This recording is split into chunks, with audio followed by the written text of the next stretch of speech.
So I wanted to start this deep dive with something I think a lot of us feel. It's this strange contradiction, you know? Like, I can be sitting right here feeling perfectly safe, objectively, everything's fine, nothing bad is happening, but there's still this hum, like a background noise of anxiety whispering, yeah, but what if it all goes wrong tomorrow?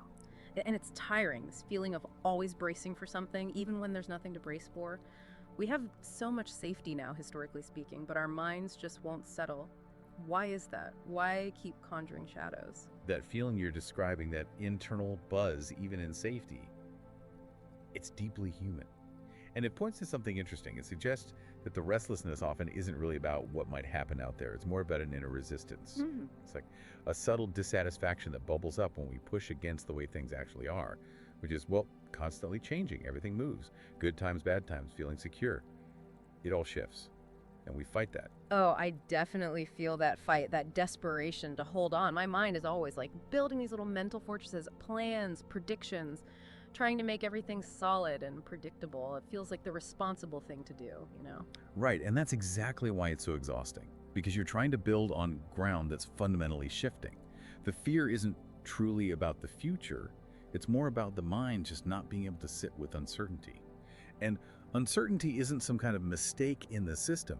It is the system. It's reality. Think about a river. It just flows, doesn't it? It doesn't apologize for its currents or changing course. Yeah. But there's a part of us, the part that hates loss, that insists on trying to map it all out perfectly. Okay, I get the river metaphor, but practically speaking, we do have responsibilities. Mortgages, jobs, families. If I don't plan, if I don't try to optimize, things could genuinely fall apart. Isn't there a line? Where does necessary planning become, well, this damaging pre-living? Isn't just not planning kind of irresponsible? That's a really important question. And yes, there's a difference. Healthy preparation deals with the now, based on what's actually here. You look ahead, you make sensible provisions, but the anxious mind tends to take that and, well, it spins out of control. It becomes a kind of prison. There's an old metaphor like building a raft.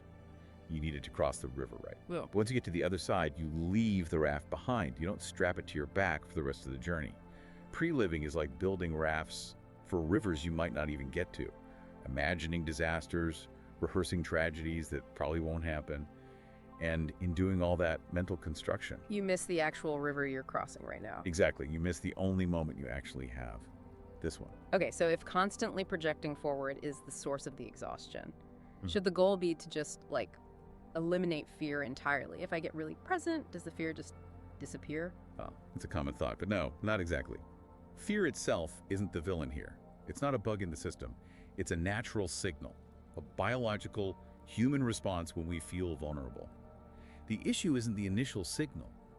It's what happens next when the mind, especially if it's not trained to observe itself, takes that signal and runs with it, becomes a storyteller.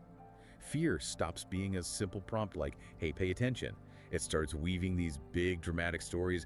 You're going to fail spectacularly, everyone will leave you, you'll lose everything. And that part of us that just wants to be safe, it buys into the whole dramatic narrative. Yeah, I recognize that. Believing the story instantly, even when part of me knows it's probably not logical. So if trying to squash the fear doesn't work, and believing it just makes it worse, what's the alternative? How do you engage with it without letting it completely take over? You change the relationship, fundamentally. Instead of that desperate feeling of, how do I kill this fear? You have something much gentler, something more curious. You ask, okay, fear, what are you trying to protect right now? What are you trying to protect? Yes. Because often, underneath that fear, there's something else. Maybe an old hurt, like a memory of being let down, or a past failure that still stings, or just this deep belief that the only way to be safe is to control absolutely everything. I mean, I see it in myself all the time.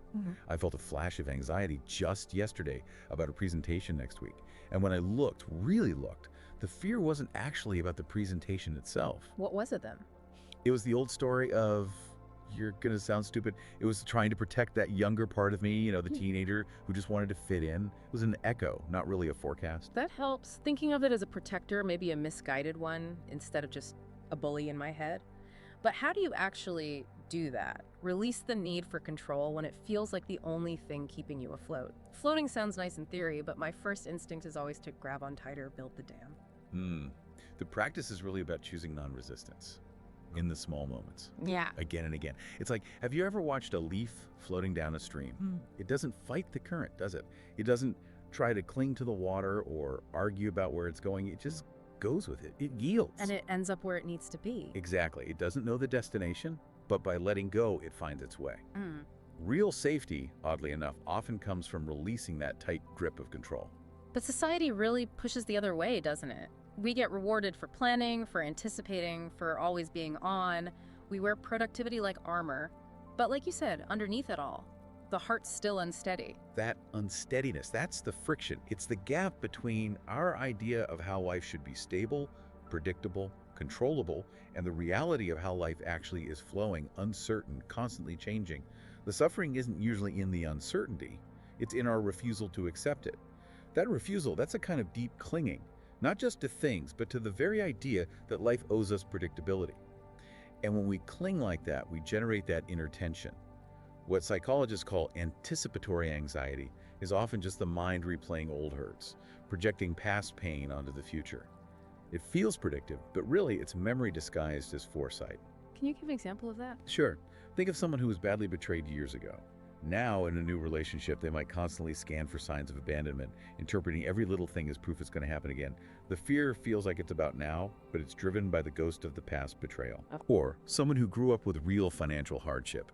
Even if they're comfortable now, they might hoard money or worry obsessively about losing it all.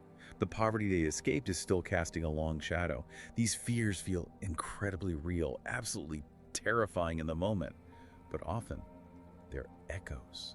The mind is just loyally replaying those old survival tapes, convinced the past danger is about to happen again. So the key is somehow interrupting that echo. But when a thought feels so visceral, so certain, like, I know this bad thing will happen, how do you step in without just starting an argument with yourself? Because that feels like getting sucked right back in. So you don't argue with it. Arguing just gives it more energy, right? Instead, you interrupt it with gentle awareness. You notice it. So when that scary thought pops up, I'm going to end up alone or whatever it is, you just acknowledge its presence, softly, internally. Like, okay, there's that story about being alone again. It sounds subtle, but it's a radical shift. You're not buying the story, but you're not fighting it either. You're just seeing it for what it is. Yeah. Mental weather, a thought cloud passing through. Okay, let's dig into that. The shift from being the fear to watching the fear. My default is definitely, I am anxious. It feels like my identity in that moment. Witnessing sounds detached. Almost impossible when the feeling is really strong. Well, think about the language. Yeah. I am anxious. It defines you. It puts you inside a box, a prison made of that feeling. Right. But anxiety is passing through. That opens up space. It implies you are the container, not the contents. That tiny change in perspective is, well, it's everything. You are not the fear. You're the space the fear moves through. The space. Yes. And we're not trying to empty that space. That's not the goal. The goal is just to see what's actually in this space without judgment. Seeing the thoughts, the feelings as they are, like clouds moving across the sky of your awareness. And this kind of presence, it's powerful, even when things feel genuinely difficult. You know that classic Zen story about the monk hanging from a vine over a cliff? Vaguely, yeah. Tiger's involved. That's the one. Tiger above him, ready to pounce. Another tiger waiting down below, and worse, two little mice are gnawing away at the vine he's clinging to. So basically, he's doomed. Looks that way. Certain death, any second. But in that exact moment, facing total crisis, he notices a wild strawberry growing on the cliff face beside him. He reaches out, plucks it, puts it in his mouth, and tastes how incredibly sweet it is. Wow. Even then, even with everything falling apart, he's present to that one little bit of sweetness. That's quite something. Isn't it? Yeah. He refused to let the catastrophe at the next moment rob him of the life he had in this moment. That single taste of strawberry, that's the power of where you place your attention. Awareness doesn't need to fight fear. It's more like sunlight on frost. It doesn't attack it. It just allows it to melt, to reveal what it's made of. And often when you really look at fear of the future, you find it's tangled up with love or care. That thought, what if I fail, often hides a deeper truth. I really care about doing this well. So the ego, the part that's generating all this fear and planning, we shouldn't see it as this enemy we need to crush. It's more like a scared kid trying to stay safe with the only tools it has. Control, prediction. Exactly that. It's doing its best, using old strategies. But true safety, deep resilience, doesn't come from controlling the river. It comes from trusting that you know how to swim, or at least how to float. Think about a lotus flower. Yeah, It's beautiful. Where does it grow? In the mud. In the mud. It grows because of the mud, not in spite of it. All that messy stuff, the doubt, the fear, the restlessness, that's not actually blocking peace. It's the raw material. It's the compost from which peace and strength can actually blossom, but only if we stop struggling against it. It's funny when I think about it. I have actually survived every single worst case scenario my brain has ever cooked up. They happened or something else happened and I got through it. Yet the fear of the next one always comes back. Yeah. And that's your proof right there. You survived. Not because you had a perfect plan for every possible outcome, but because when the time came, you were present enough to respond, to adapt. That's all life ever really asks of us, just show up for this moment. It requires a kind of radical trust. Trust in your own ability to handle what comes. So maybe the next time that wave of anxiety hits, try this. Just pause. Put a hand on your heart, feel your body right here, right now, and ask very gently, what am I trying to protect right now? Because real protection comes from presence, not from trying to control the uncontrollable. So the big shift, the ultimate reframe, is realizing that the opposite of peace isn't fear. It's resistance. It's refusing to meet life as it actually is right here. Peace starts the moment you loosen that grip, the need to have it all figured out. There's a wonderful old Tibetan saying, don't fear the storm, become the sky. Your awareness, that core sense of being you, is vast. It's wider than any storm of fear, deeper than any story the mind tells. It can hold all of it without being swept away. Okay, so if waking up to this is a practice, something we keep coming back to, this present moment, then maybe the question isn't really, how do I get rid of this fear of the future? Maybe it's more like, what if this fear is actually trying to guide me home? I like that. And what is home? It's not some final destination where everything is certain and say, maybe home is right here, in the space between one breath and the next, where nothing is promised. And because of that, absolutely everything is possible.